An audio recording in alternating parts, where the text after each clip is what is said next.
visão, nós vamos ver os remidos. Eles vão estar no Monte Sião. O Monte Sião aqui é representado como se fosse o céu. É um Sião espiritual. Então nós vamos ver esses irmãos, esses remidos são a igreja. A igreja, aqueles que foram salvos, foram arrebatados com o Senhor. E as 5 outras visões são visões executadas por anjos. Anjos mensageiros designados por Deus para trazer a última mensagem aos seres humanos. Em resumo, os 7 eventos são: primeiro, um grupo de remidos triunfantes no Monte Sião, que está no versículo de 1 a 5, do capítulo 14. Nós não vamos ler os versículos, mas depois vocês vão conferir. Na hora da prova, vocês vão ter que ler os versículos, para poder entender a pergunta. Eu estou falando aqui a respeito de que cada versículo representa. Então, o segundo é um anjo proclamando o evangelho eterno, que está no versículo 6 e 7. Terceiro, um anjo anunciando a queda da Babilônia, que está no versículo 8. Oi?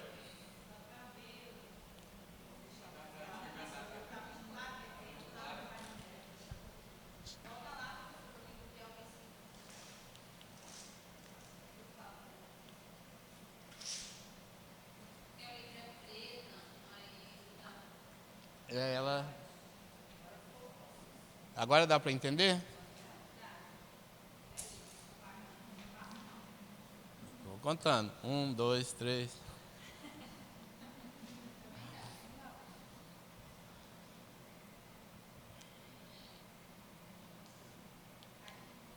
O quarto, o anjo anunciando o julgamento dos adoradores da besta, que está no versículo 9 ao versículo 12. O quinto, a mensagem das bem-aventuranças dos mortos no Senhor, aqueles que morreram no Senhor. Sexto, a ceifa dos gentios, está no versículo 14 ao 16. E o sétimo, a ceifa de Israel, do versículo 17 ao versículo 20 do capítulo 14.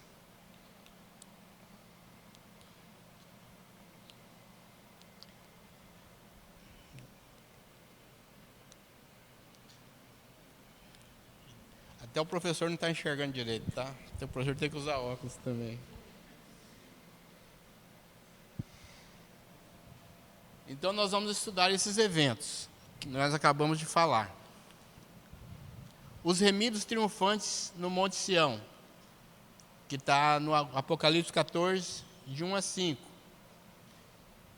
São, apesar de ter uma conotação terrena, aqui é usada como um dos nomes do céu, que está lá em Hebreus, no capítulo 12, versículo 22 e 23. Vamos ver? Então, o escritor de Hebreus mostra o futuro daqueles que são remidos pelo sangue do Cordeiro. Essa Sião aqui é a Nova Jerusalém, a cidade celestial. Sempre que Sião é mencionado na Bíblia, vemos o amor de Deus por ele. Os santos dessa visão já estão livres da tribulação, estão todos no céu. Estes são os mesmos seres viventes. Eu estou como se vocês tivessem lido os versículos, tá? Aqui está na sequência. Estes são os mesmos seres viventes já mencionados no capítulo 4, que permanecem no meio e em volta do trono de Deus no céu. Esses são os seres viventes, aqueles que vivem em adoração a Deus 24 horas por dia, os 4 seres viventes. Que a mesma visão que Ezequiel teve. Nós falamos na aula passada dos querubins. Ezequiel, quando teve a primeira visão deles, ele temeu. Depois ele veio a saber que eles eram anjos, eram querubins que assistiam diante de Deus. Esses seres que nós estamos falando aqui agora são esses mesmos seres que assistem diante de Deus 24 horas por dia.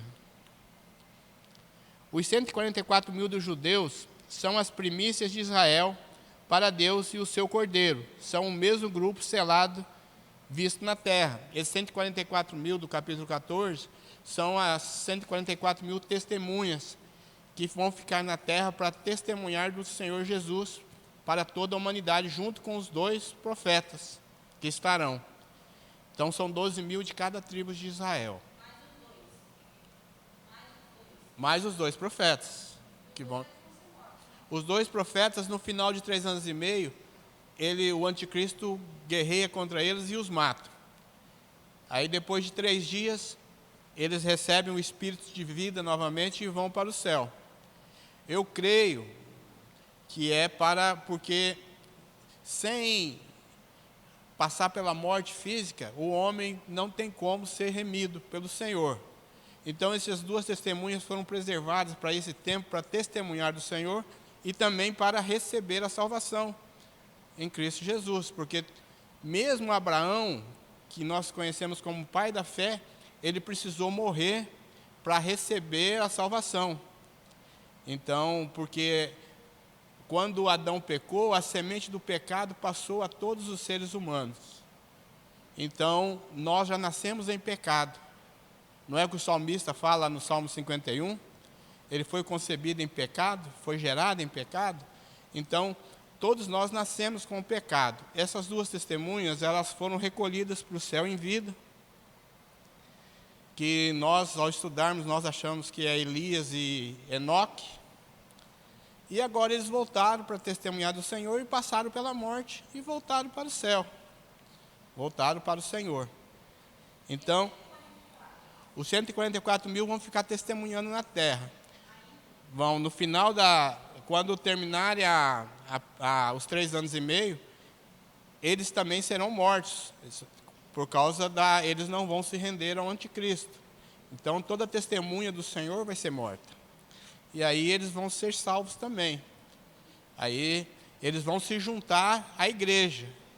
Aqueles que subiram com o Senhor no dia que ele veio buscar a sua igreja, e aqueles também que não se contaminaram com o número da besta, que não aceitaram a marca no seu corpo. Esses também morrerão e também subirão com a igreja.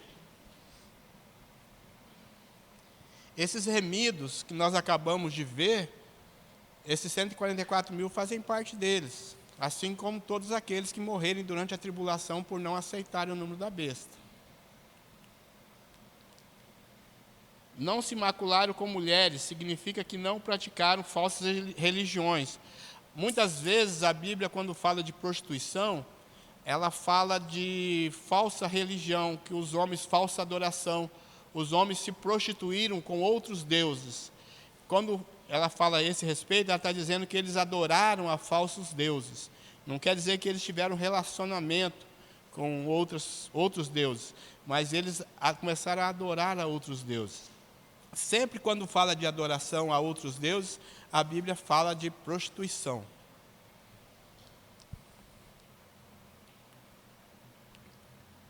Segundo, um anjo proclamando o evangelho eterno. Trata-se de um anjo mensageiro que, mesmo em meio aos juízos daqueles dias, apresenta a misericórdia de Deus pela última vez para os habitantes da terra. Então, um anjo, ele vai pregar o evangelho eterno, só que esse evangelho não é o evangelho da graça, porque o evangelho da graça se encerrou quando o Senhor Jesus veio para buscar a igreja. Então ele vai pregar o evangelho eterno de Deus para quê? Para que a população tenha conhecimento e tenha oportunidade de se arrepender. A mensagem do anjo, como podemos ver, não é a do evangelho da graça de Deus, que foi pregada pela igreja, mas o evangelho do reino pregado por João Batista. Está lá em Mateus 3:2.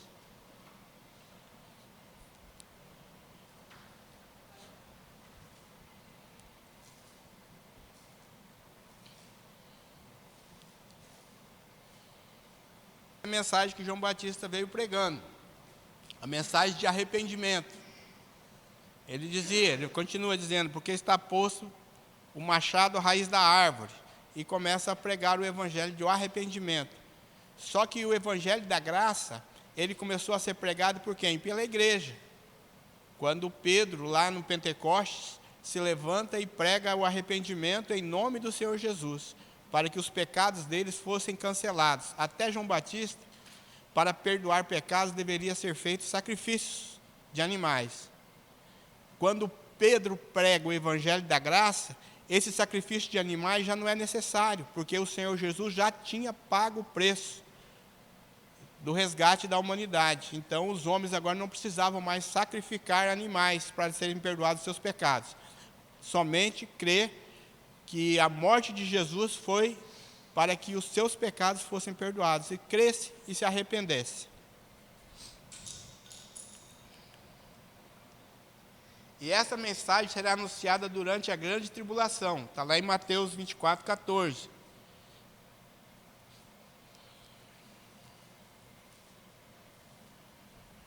Uma oportunidade de salvação que Deus dá aos homens. Só que já não é mais o evangelho da graça. É o evangelho do reino, que agora é conquistado por esforço. Não foi isso que o Senhor Jesus disse? Que até João, o reino dos céus era conquistado por esforço? Então agora o reino dos céus, se eles quiserem conquistar o reino dos céus novamente, terá que ser por esforço próprio. Não será mais pelo evangelho da graça. Por quê? Porque o sacrifício de Jesus se findou quando ele veio buscar a sua igreja. Um anjo anuncia a queda da Babilônia. Aqui faz uma referência futura, que estudaremos no capítulo 18. Então, mais na frente, nós vamos estudar a respeito dessa Babilônia. O julgamento dos adoradores da besta, que está no versículo 9 ao 12, do capítulo 14. Aqui, um anjo anuncia a sentença para todos que receberam a marca da besta e se tornaram seus adoradores. Então, nesses versículos do 9 ao 12, nós vamos ver a recompensa daqueles que preferiram crer naquilo que a besta e o anticristo pregou e receberam nos seus corpos a marca deles e sofreram essas consequências. Fogo e enxofre são símbolos de um tormento inexprimível.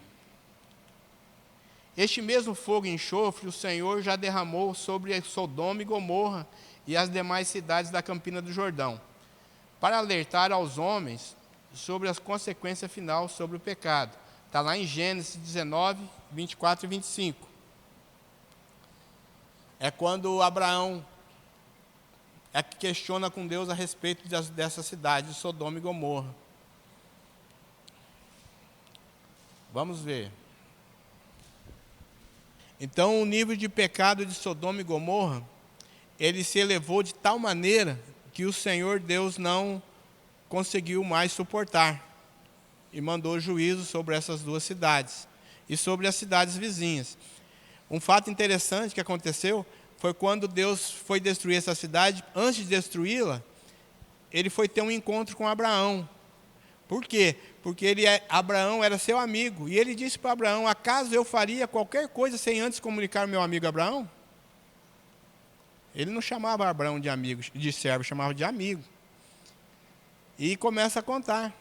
Aí Abraão começa a interceder. Nós vemos intercessão, começa na Bíblia lá com Abraão, quando Abraão começa a interceder pelo povo. Mas, Senhor, se tiver 50 justos, o Senhor vai destruir os 50 justos junto com toda a população?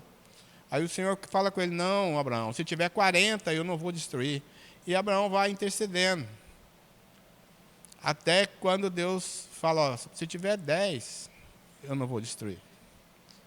Mas não tinha 10 justos. Tinha somente Ló.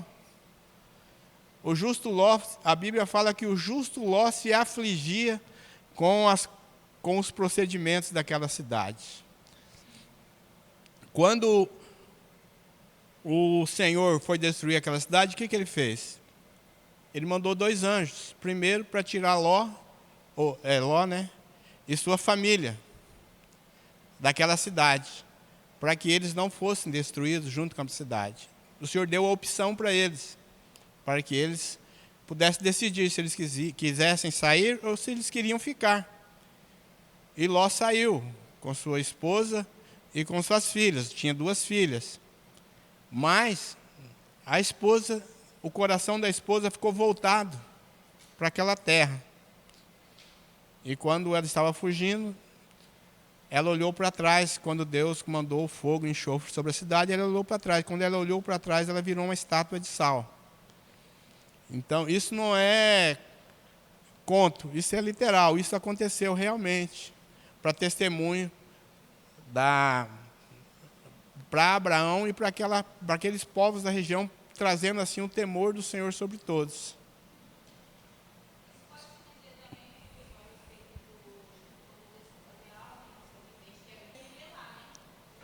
Voltar, ela queria ter ficado lá, ela não queria ter saído. Ela saiu em obediência ao seu marido, porque já naquela época o homem sempre foi colocado como sacerdote da casa. Então, aonde o marido ia, a esposa, os filhos iam, sem questionar. Só que o coração dela estava lá em Sodoma, e quando ela olhou para trás, ela virou uma estátua de sal.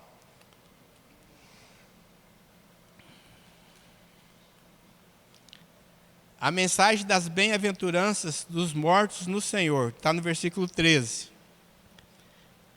As verdades anunciadas neste versículo mostram que aqueles que não foram arrebatados com a igreja, mas preferiram a morte, estarão com o Senhor, e aqueles que sobreviverem a este período irão participar juntamente com a igreja no reino milenar de Jesus sobre a terra. Então, ainda vai ter uma multidão que não vai aceitar a marca da besta, vão preferir a morte. Esse é o evangelho que os anjos pregaram. O esforço, entrar por esforço. Eles perseveraram e foram mortos por causa dessa perseverança no evangelho. A ceifa dos gentios, está no capítulo 14, do versículo 14 ao 16. Isto acontecerá quando o agrupamento das nações rebeladas estiverem preparadas para a guerra contra Deus em Armagedom. A ceifa de Israel. No versículo anterior, a ceifa foi sobre todas as nações. Aqui, no entanto, é exclusivamente sobre o povo de Israel. Essas 2 ceifas, a dos gentios e a de Israel, não são de santos para o céu, mas de ímpios para o juízo, como vemos nas Escrituras. Então, essa última colheita é para determinar a condenação daqueles que não receberam o Senhor Jesus como seu Senhor e Salvador. As 7 taças dos últimos juízos. Neste capítulo, estudaremos os 7 últimos juízos de Deus sobre o mundo que durante os anos da sua história sempre acumulou pecado. E esses últimos juízos ou julgamentos são simbolizados por 7 taças. Em Apocalipse 15, de 1 a 4, aqui temos mais uma passagem parentética, introduzindo os 7 anjos com as 7 pragas ou flagelos para lançá-los sobre a terra. Então se cumprirá as muitas profecias das Escrituras sobre a terra em retribuição ao mal ou à maldade do homem. No versículo 2 do capítulo 15, são uma multidão de salvos no céu, mortos na tribulação, porque selaram a sua fé com o seu sangue. São os mártires. Então, esses são aqueles que eu acabei de dizer. Eles não aceitaram a marca da besta e, por seu esforço próprio, conseguiram a salvação.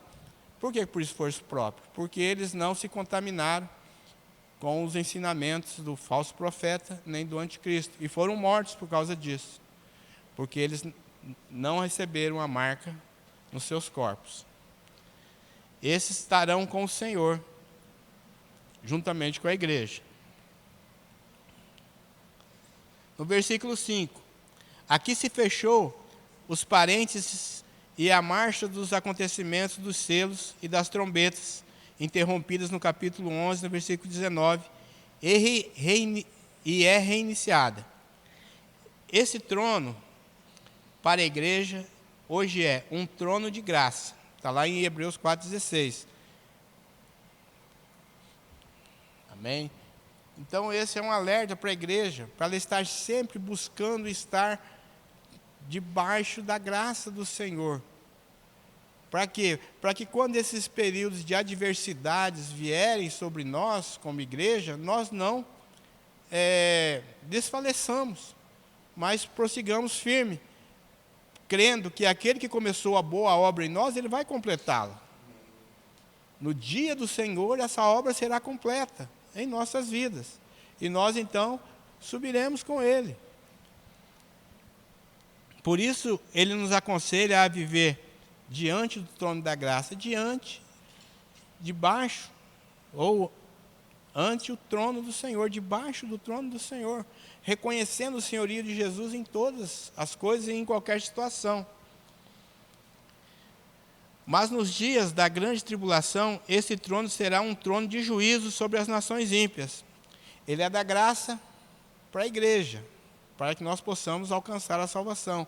Mas depois que a igreja subir, a igreja for arrebatada, quando ele voltar, o seu trono já não será mais para trazer graça, salvação pela graça, mas sim julgamento. Porque ele não volta mais para salvar, ele volta para julgar. Foi isso que ele disse, quando foi questionado. E no Evangelho de João, ele foi questionado a respeito disso, que Deus é amor. Ele falou, de fato, Deus é amor e não vai julgar ninguém. Por quê? Porque ele deu ao Filho autoridade para julgar todas as coisas. E o Filho recebeu este direito, por quê? Porque ele se ofereceu como sacrifício e foi obediente a Deus em tudo. Está lá em Hebreus, no capítulo 5, no versículo 8.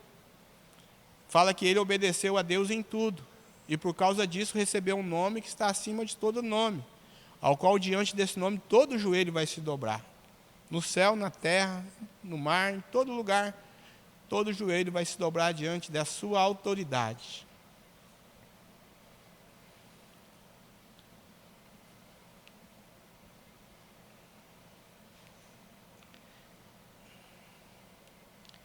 No capítulo 15, no verso 7, estes são os mesmos seres viventes que aparecem em Apocalipse 4:8.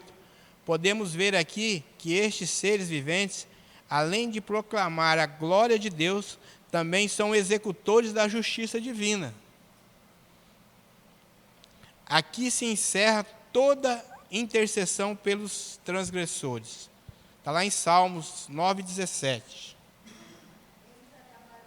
Então, aqui se encerra toda intercessão pelos transgressores. Por quê? Porque o período da graça se findou. Depois, na tribulação, no início da grande tribulação, a salvação será por esforço.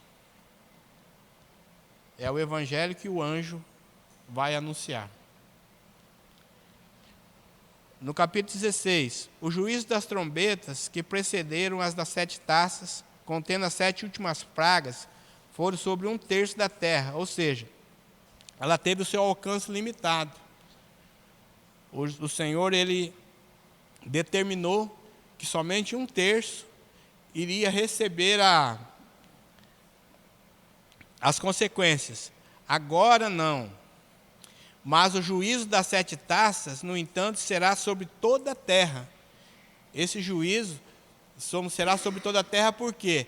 Porque não haverá mais testemunhas do Senhor aqui na terra. Os 144 já subiram. Aqui são os 3 anos e meio finais da grande tribulação. Os 3 anos primeiros é onde as testemunhas irão pregar o evangelho da salvação, mas não é o evangelho da graça. É o evangelho da salvação, o evangelho do reino, o evangelho que João Batista pregou. Arrependei-vos, porque é chegado a vós o reino de Deus. Esse foi o evangelho que João Batista pregou. E esse é o evangelho que será pregado na tribulação. nos 3 anos e meio primeiro. Aqui, todos os seres humanos serão contaminados com tumores malignos, porque todos serão adoradores da besta. Aqui já se encerrou a perseguição contra os cristãos. Não tem cristão mais na terra. Os cristãos estão todos com o Senhor no céu. Vai voltar com o Senhor depois para governar os 1000 anos. Mas durante a tribulação, a igreja toda está com o Senhor no céu. E todos aqueles que morreram no Senhor também estão com Ele no céu. Novamente, vemos a terra sendo abalada com a morte de toda a vida marinha. No versículo 4 ao 7, aqui está a terceira praga. Todas as fontes das águas e rios se tornarão em sangue. O versículo 8 e 9, aqui refere-se ao sol. O seu calor multiplicado queimará os homens, que ao invés de se arrepender e darem glória a Deus, eles blasfemam contra Deus. Por quê? Porque quem traz consciência de pecado é o Espírito Santo de Deus que está na terra. Não é isso que o Senhor Jesus diz lá em João, acho que no capítulo 10, que quando Ele vier, Ele convencerá o homem do pecado, da justiça e do juízo. Quando quem vier? Quando o Espírito Santo vier. Então o Espírito Santo hoje está na terra, é Ele que nos convence do pecado, da justiça e do juízo. Como Ele vai subir com a igreja, quem vai convencer o homem do pecado? Por isso que ao invés de clamarem a misericórdia de Deus, o que eles fazem? Eles blasfemam contra Deus. Faz com que as suas consequências ainda sejam maiores. Porque eles não se rendem a Deus.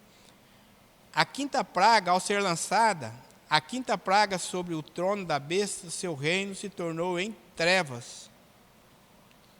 O reino da besta agora se tornou em trevas. O verdadeiro caráter do homem da iniquidade é mostrado.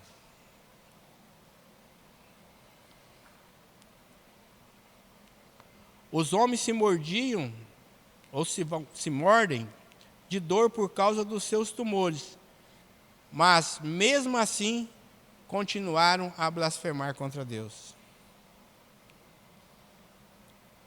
Essa visão é a visão futura. João teve visão do futuro. Quando ele escreveu o Apocalipse, ele disse que esses homens se mordiam. Ele estava descrevendo o que ele estava vendo. Ele estava fazendo uma narrativa. É a narrativa que a professora falou para vocês? Ele estava fazendo uma narrativa dos fatos. Então ele via as pessoas se mordendo. Ele via o sofrimento daquelas pessoas. Mas mesmo assim, elas não se rendiam ao Senhor. Por quê? Porque já não tinha mais quem as convencesse do pecado. No versículo 12, a sexta praga. O rio Eufrates seca, deixando livre o caminho para o avanço das nações que se ajuntarão para a guerra conhecida como a Batalha do Armagedon. Quando essa nação ímpia se levantarem para lutar contra o Senhor, essa aqui já é uma previsão futura, para depois dos 1000 anos, depois do milênio. Quando elas se juntarem para lutar contra o Senhor, então sairá fogo do céu e consumirá todas essas nações ímpias.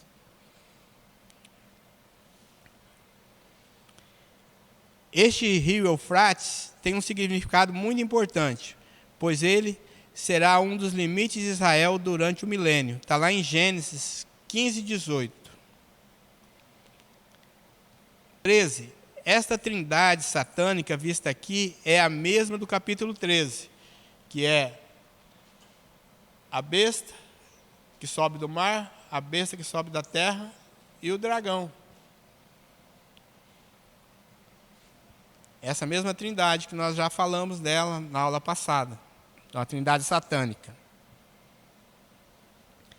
Eles incitam as potências mundiais a se unirem para guerrear contra Israel. O Armagedon significa morte de Megido, por causa da primitiva fortaleza situada na elevação de Megido, que dominava todo o vale. No versículo 17, a sétima praga, ao derramar a última praga, o anjo gritou: está consumado, completando assim o juízo de Deus sobre os homens.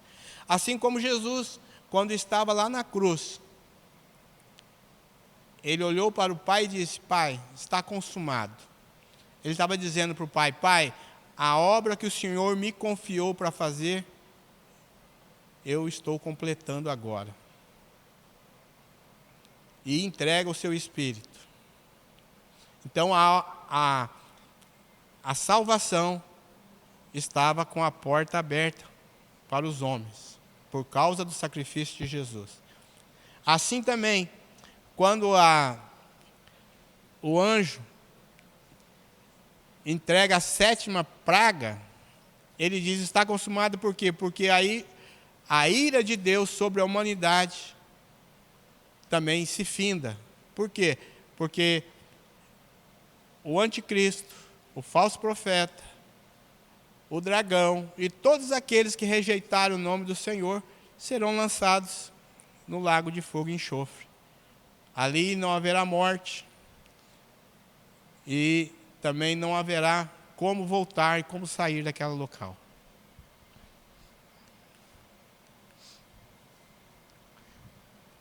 No versículo 18, este terremoto será tão pavoroso que vai muito além da nossa imaginação. Este será o maior terremoto já visto pelos homens. A quantidade de pessoas mortas será incalculável. No versículo 19, a grande cidade é Jerusalém, e junto com ela serão destruídas todas as outras grandes cidades do mundo. Toda a terra será destruída por esse terremoto. No versículo 21, o peso de um talento é de 34 quilogramas, mas mesmo assim os homens continuarão a blasfemar contra Deus. Porque essas pedras cairão sobre os homens. E eles vão desejar a morte, mas a morte vão fugir deles. Eles não vão morrer por causa dessa perseguição. Porque eles vão sofrer na carne o peso do pecado. No capítulo 17, o capítulo 16 do livro de Apocalipse, o evento que se segue à última praga é a volta do Senhor Jesus, o Cristo em glória e poder para julgar as nações. Mas antes disso acontecer, temos outros dois grandes eventos a desvendar: a falsa igreja mundial, a Babilônia do capítulo 17, e uma outra Babilônia, a capital do reino do anticristo, antes de ocupar Jerusalém. Portanto, o termo Babilônia do livro de Apocalipse se encerra em dois sentidos. A Babilônia religiosa é simbolizada por uma mulher no capítulo 17. E a Babilônia comercial e política, vista no capítulo 18. Então nós temos duas Babilônias que a Bíblia descreve. Uma política e outra religiosa. O mesmo governo que nós vemos no anticristo e o falso profeta. Um será um líder político e o outro um líder religioso. A junção dos dois. Como aqui também na grande Babilônia. No capítulo 17 de Apocalipse, trata do momento religioso mundial que haverá naqueles dias. Será uma falsa igreja mundial promovendo e apoiada inicialmente pela besta. É aquilo que nós falamos a respeito do ecumenismo, da junção de todas as religiões, de todas as seitas numa só, que é a adoração à besta. Ela vai aceitar essa adoração como pessoas participantes de todas as seitas poderão ser adoradoras da besta. Ela, ao contrário do Senhor Deus, ela vai receber a adoração de todos, porque o Senhor Deus diz: qual é o primeiro mandamento? Amarás o Senhor teu Deus de todo o teu coração, de todo o teu entendimento. Então esse é o primeiro mandamento. A besta, ao contrário disso, ela aceitará Por quê? Porque ela vai fazer uma junção de todas as religiões e se colocará como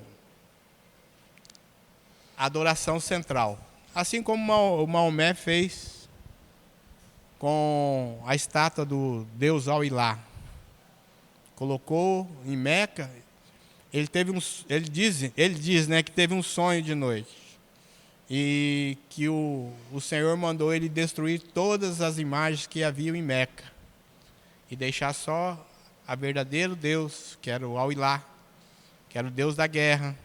Muita gente acha que Alá é o nome de Deus, né? É Deus, mas o Al-Ilá é Deus da guerra. Ele colocou a estátua, né, que fala? A imagem do Deus Al-Ilá lá e colocou, chamou os árabes e disse, olha, esse aqui é o verdadeiro Deus a ser adorado. Então, o verdadeiro Deus é Al-Ilá e Maomé é seu profeta. Então, ele se colocou como profeta, como um intermediário de Deus. Foi o que aconteceu. E aqui vai acontecer a mesma coisa. A besta vai se intitular como o verdadeiro Deus, o verdadeiro a quem deve ser adorado. É que esses versículos estão dizendo. Na Bíblia, religiões falsas são chamadas de prostituição, porque são uma forma de infidelidade contra Deus. É aquilo que nós falamos já. Então, toda vez que há uma adoração falsa a deuses, a Bíblia, o Senhor chama de prostituição, porque está abandonando o seu verdadeiro Deus, o seu verdadeiro esposo. É como se a noiva estivesse abandonando o seu verdadeiro noivo e tendo relacionamento com outros. Ou o noivo também, tanto faz. É uma forma de prostituição. E este falso momento religioso se estenderá por todo o mundo. E sendo na visão uma mulher meretriz, indica um falso sistema religioso e um falso sistema político, que nos 3 anos e meio iniciais será unificado por uma falsa paz e segurança, guiados pela besta que sobe do mar, ou seja, a primeira besta. Então ela vai conduzir a todos nessa adoração falsa. Depois ela vai entregar o poder a outra besta. Mas nos términos dos 3 anos e meio, a besta revelará o seu verdadeiro caráter, e juntamente com a chegada do falso profeta, nesse tempo a besta se levantará contra a falsa religião e a destruirá. Apocalipse 17:16.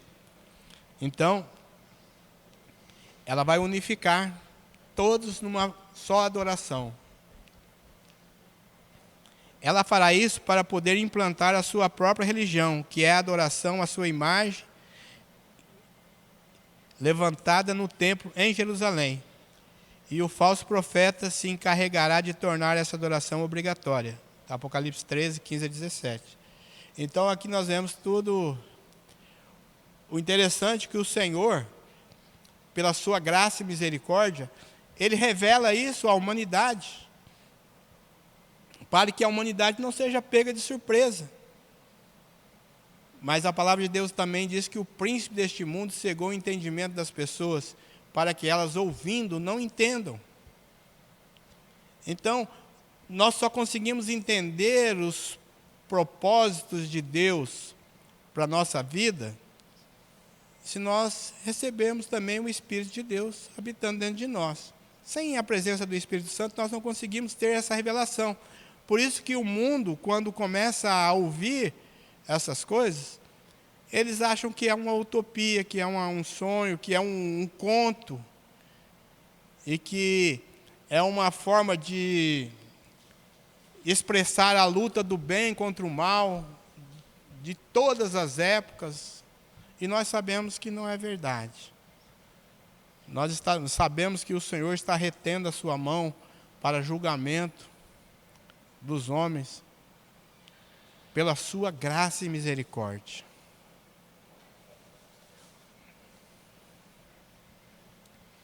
A Babilônia comercial e o júbilo nos céus. No Apocalipse 18, do versículo 19. A reconstrução e queda da Grande Babilônia. Está em Apocalipse no capítulo 18. Fala de uma cidade que será edificada para ser a capital do reino do anticristo antes de ocupar Jerusalém. Sua provável localização será na mesma área da antiga cidade da Babilônia, às margens do rio Eufrates. Tudo indica que será uma cidade muito importante.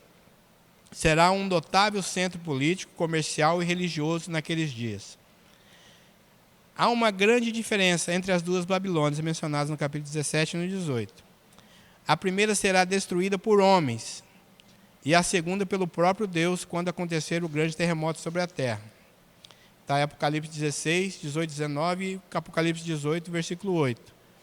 No versículo 11 ao 18, retrata uma cidade que foi construída com um colossal centro comercial financeiro. Então, essa cidade ainda ela está sendo reconstruída. É uma cidade que vai se tornar o grande centro religioso e comercial do mundo. E assim como ela será edificada por homens, Deus a destruirá por completo. Mas mesmo assim será destruída em um só dia. O terremoto vai vir e vai destruí-la por completo. No capítulo 19, a volta de Jesus em glória. Antes de Jesus aparecer em glória e poder, nos é permitido ver a igreja ao seu lado na glória. Uma inumerável multidão se alegrando no céu, juntamente com os 24 anciãos e os seres viventes. Esse glorioso evento acontecerá no céu logo após o arrebatamento da igreja. Essa adoração durará para toda a eternidade da igreja com o Senhor. Então, essa adoração será contínua, ela não se findará. Por quê? Porque aqueles que fizerem parte da primeira ressurreição, eles não vão precisar mais temer a morte. A morte já perdeu o domínio sobre elas. Elas não mais morrerão. E nem serão lançadas no lago de fogo. Mas essa promessa é para aqueles que fizerem parte da primeira ressurreição. Esta ceia ocorrerá no céu, logo após as bodas do Cordeiro. Este é o momento tão aguardado por todo o universo, a volta do Rei. Toda a terra verá o sinal da sua vinda, o brilho resplandecente da sua glória. O Armagedon aqui o acontecimento é real. Milhões de pessoas sendo aniquiladas por Deus repentinamente. É aquilo que eu disse. As nações se juntarão para pelejar no final do milênio. As nações se juntarão para pelejar contra o povo de Deus. Por quê? Porque Satanás será solto da sua prisão. E a Bíblia diz que vai ser um breve período de tempo. E nesse breve período de tempo ele vai juntar um exército contra Deus. E quando eles se juntarem para a batalha no Armagedon, então aí vem fogo do céu e consome a todos.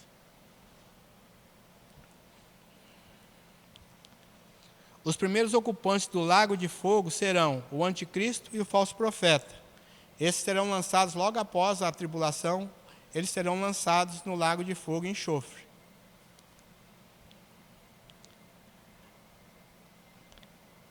Assim virá com poder e glória, com grande glória, o Filho de Deus e também o Filho de Davi, para cumprir a promessa divina. Por que Filho de Deus e Filho de Davi? Porque ele venceu como homem.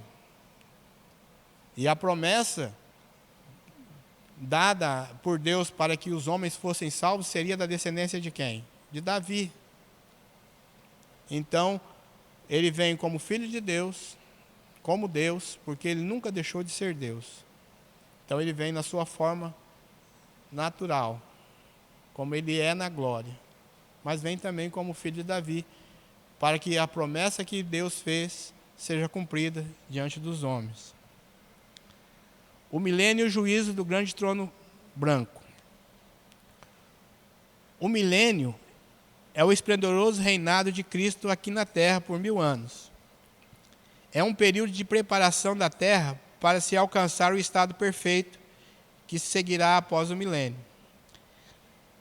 Nesse período do milênio, Satanás não terá influência sobre os desejos dos homens. Então, durante o milênio, Satanás não poderá mais influenciar pessoas. Por quê? Porque ele está preso. E então vai ser 1000 anos de paz.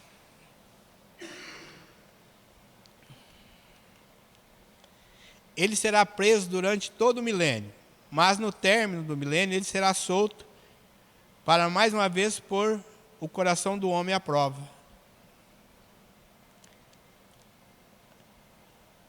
No versículo 4 e 5 fala da primeira ressurreição. Estes são os mártires que não se sujeitaram à besta e o falso profeta.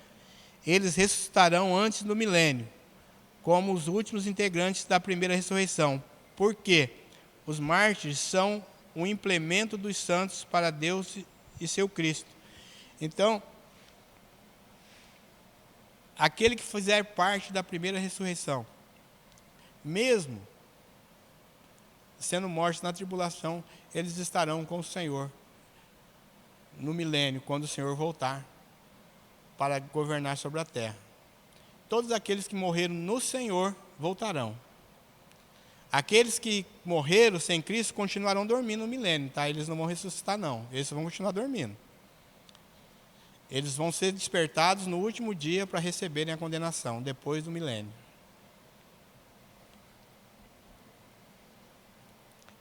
No versículo 8 fala de Gog e Magog. Aqui são os povos que no término do milênio se rebelaram contra Deus e atacarão os santos. Então, aquilo que eu acabei de dizer, a multidão, muitas as nações se juntarão contra o reino de Deus. E eles serão exterminados. Do versículo 11 ao 15, o juízo do grande trono branco. Esse será o juízo de todos os homens, começando de Adão e vai até a consumação dos séculos. Então toda a humanidade vai passar diante do trono branco. E todos aqueles que não forem encontrados seus nomes serão lançados no lago de fogo, que é a segunda morte. Então todos aqueles que não tiverem os seus nomes escritos no livro da vida, esses serão lançados no lago de fogo e enxofre.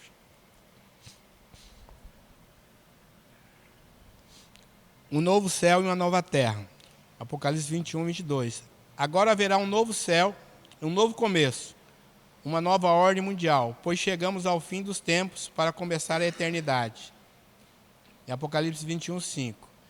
A terra voltará ao seu estado natural antes do pecado. Esta noiva mencionada é a Nova Jerusalém, em que desce do céu. Esta será a Jerusalém dos salvos. Ela está preparada para receber o seu noivo. Geralmente, quando o Senhor quer trazer um alerta para nós, para que nós possamos estar vigiando, Ele fala a respeito da noiva e do noivo.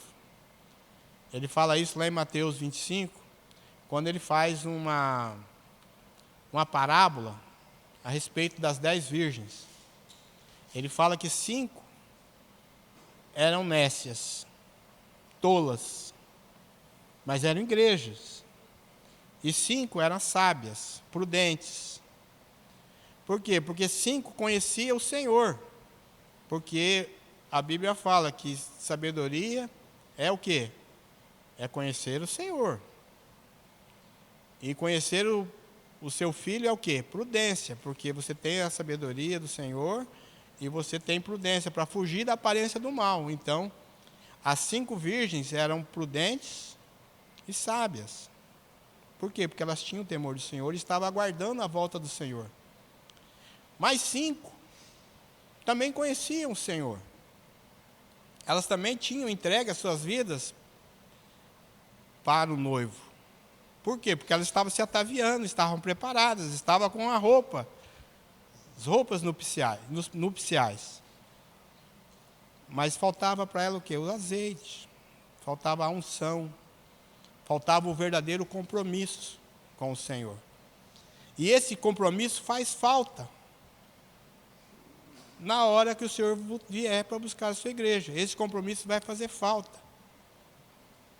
Por quê? Porque as que são prudentes e sábias subirão com o Senhor, entrarão para as bodas do Cordeiro. E aquelas que preferirem viver em parceria, né? Porque não é que vive em pecado, mas vive com desejo no mundo. Apesar de não estar no mundo, vive com desejo no mundo. Essas não subirão com o Senhor, essas ficarão.